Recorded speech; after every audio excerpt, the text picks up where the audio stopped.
So I am live in Festive in the Villa, and I am going to play with some of this poly jute mesh, some Patriotic ribbon, but we're going to use a Dollar Tree frame, and we're going to make one of those thin wreaths that, well, my friend would call a pancake wreath, right? All right, so for this, we're going to be using our jute poly mesh, and this is a blue with natural in it. So I'm going to stick it on my mesh holder here. Let's just jump right in. And when was the last time y'all used a Dollar Tree frame?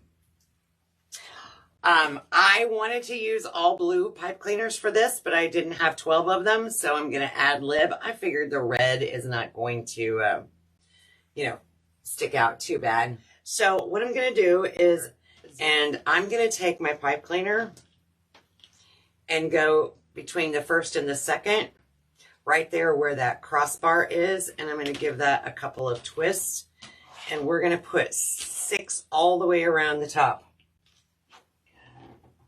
No.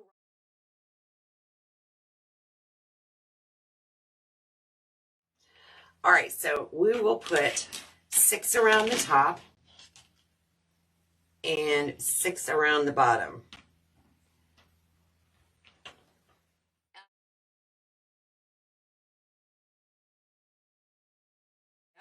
All right, so between these two, where I went by the crossbar, I'm going to go down to the 2 outer rings, and I'm going to put another pipe cleaner, but on the bottom row in between those two. So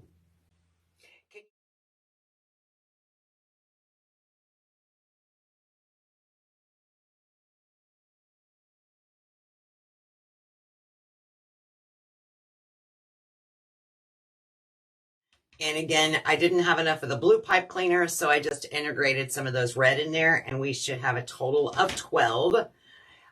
With this, I do like to take the pipe cleaners, and I like to add just a little spot of glue on it so that they don't shift around on me.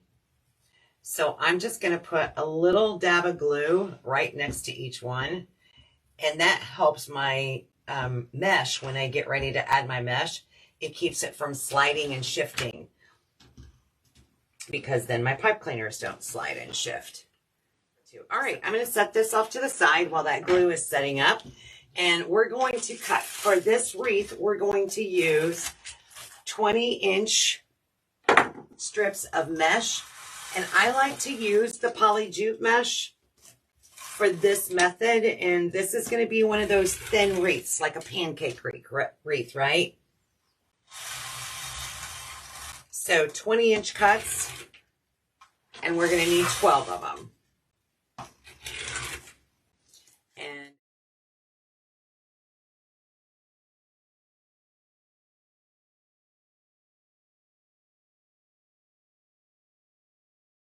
so on this one, we have 12 twist ties and 20-inch strips. All right, so now we're just going to make a ruffle and walk right up the center of that.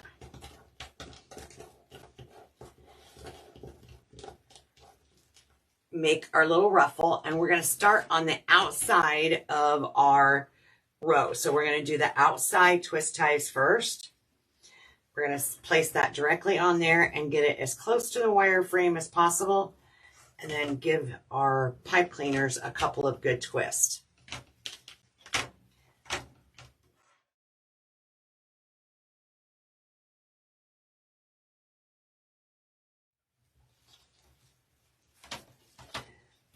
All right, so we're just doing the outside rim first, and I know this looks kind of sparse right now, but have faith.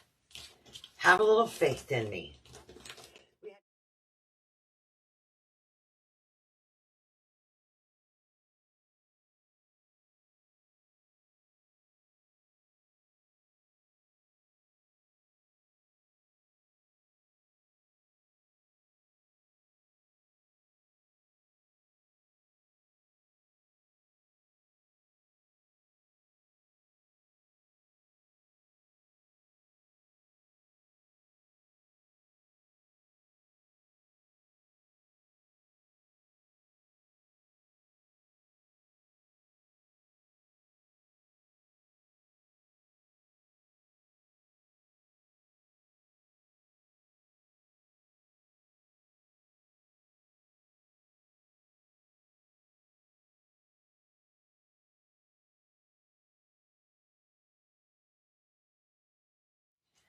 All right, so this is going to require 12 2.5 inch of one color, and then we're going to do 2.5 inch of another color.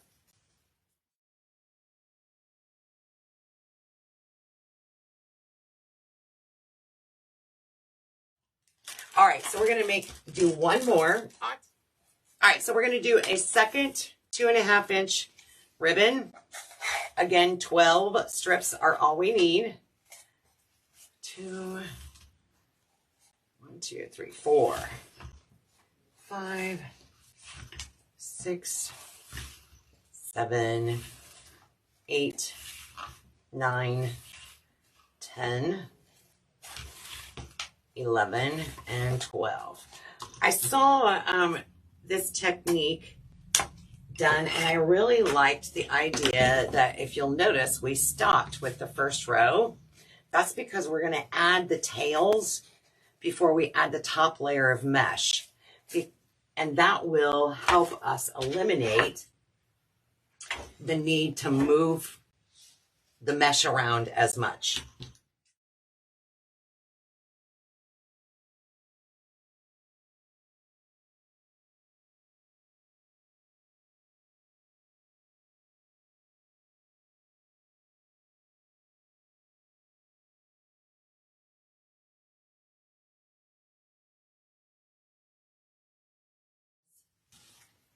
So I'm going to take my ribbon, and which one you use on top is totally up to you.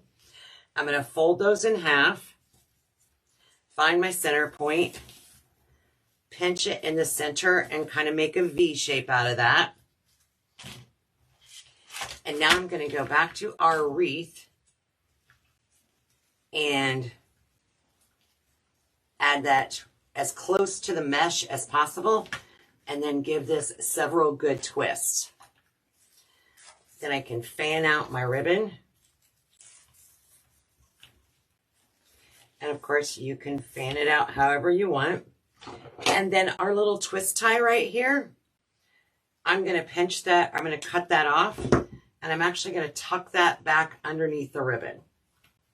So the twist tie is going to be gone.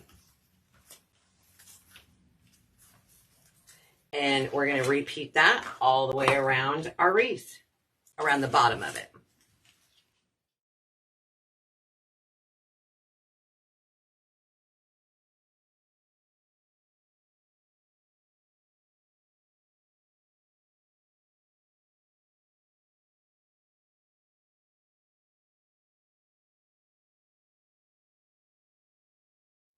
All right, so now we have our bottom layer completed. Now we're going to go and add mesh to the top row. So repeating the first process, we're just going to make a ruffle.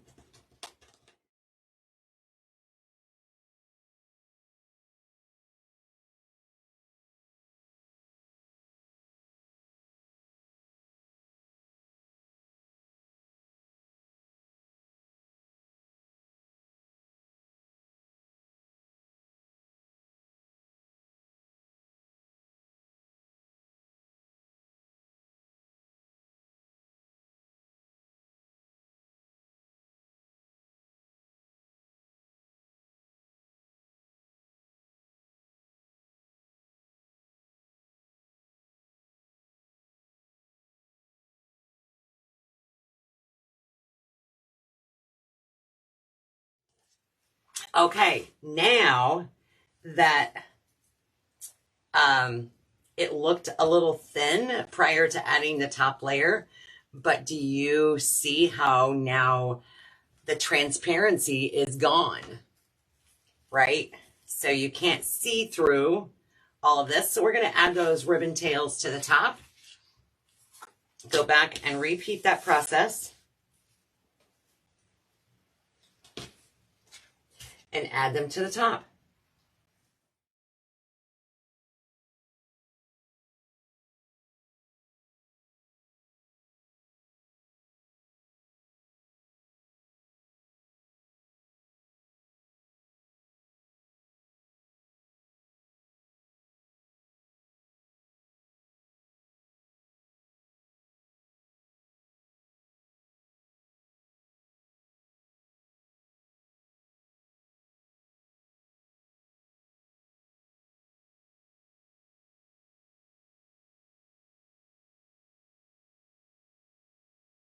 All right, so I'm trimming off all of our excess pipe cleaners here.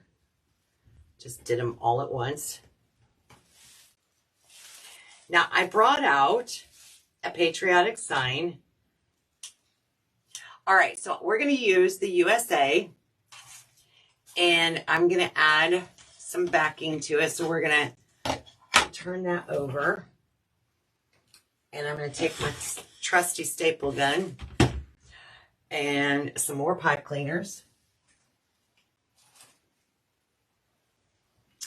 And we're going to add some pipe cleaners to the back here.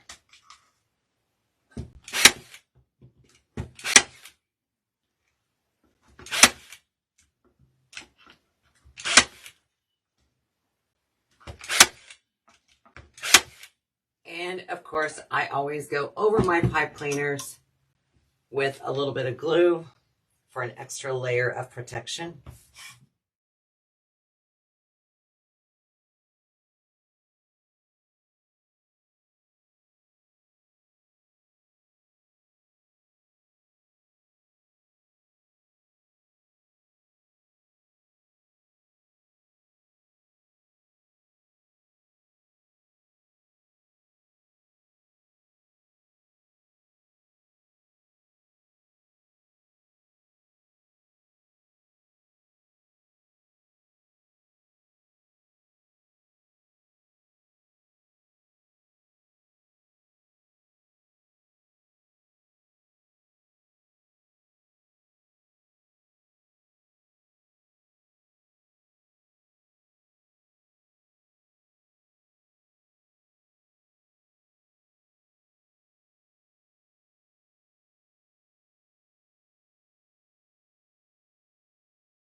Check that out. All right, I'm going to set this off to the side because now we're going to take some additional ribbon and make a bow. So we're going to use a 2.5 inch on our Easy Bow Maker. And we're not going to make real long tails for this.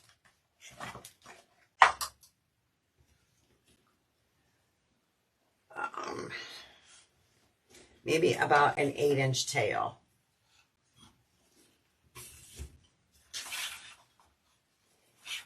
And I'm just going to do 6-inch loops, twist, 6-inch, twist,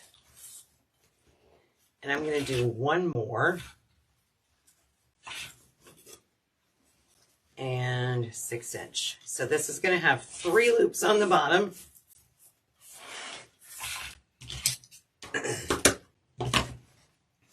Now we're going to take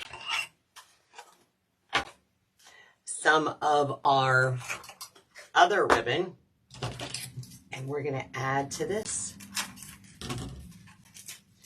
So we want to decide, which ribbon we want to have on top.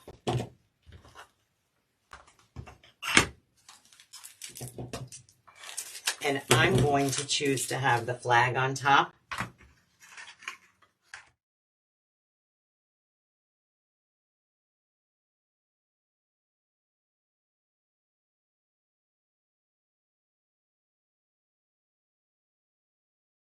Now remember, we want a thinner wreath, so we don't want a big, honky, thick bow. So we're not going to put a whole lot of loops on this.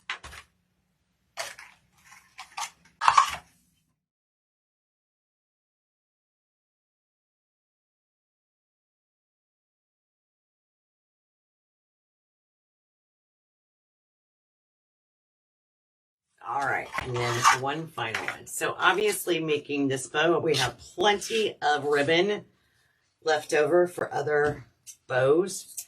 Probably.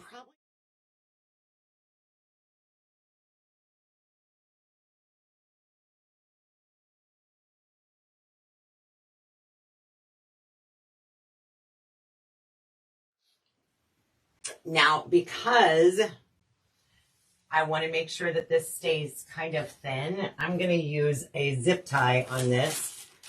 All right, so I'm going to use a zip tie, and I'm not going to tie it down completely yet because I need to add a pipe cleaner to the back.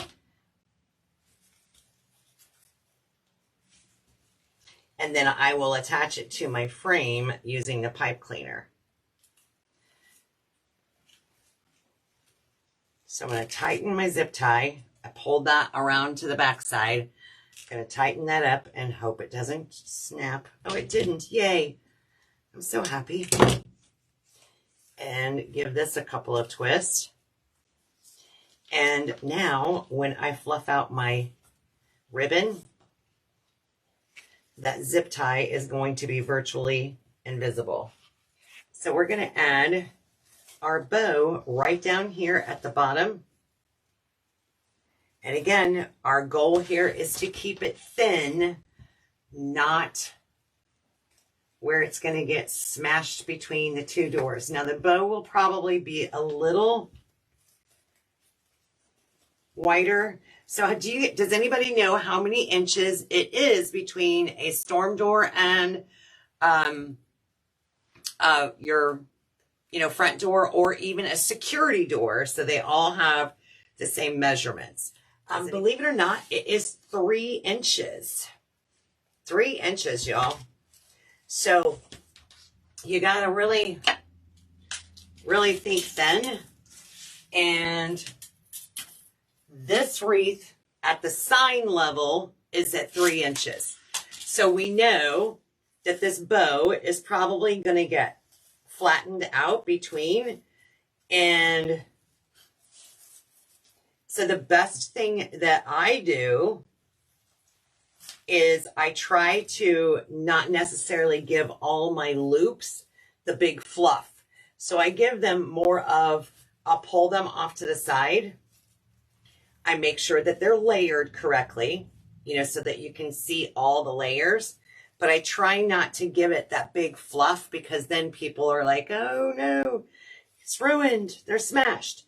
Well, if you give it that kind of look to begin with when they go to buy it, or they see it on your Etsy store or whatever, then they don't think of it as being abnormal. Thanks for hanging out with me. I'm going to go edit a video I recorded earlier and go see what the grandchildren are up to. All right, y'all. You have a great Saturday. Thanks for hanging out, and I will see you soon. Be safe and be kind, y'all.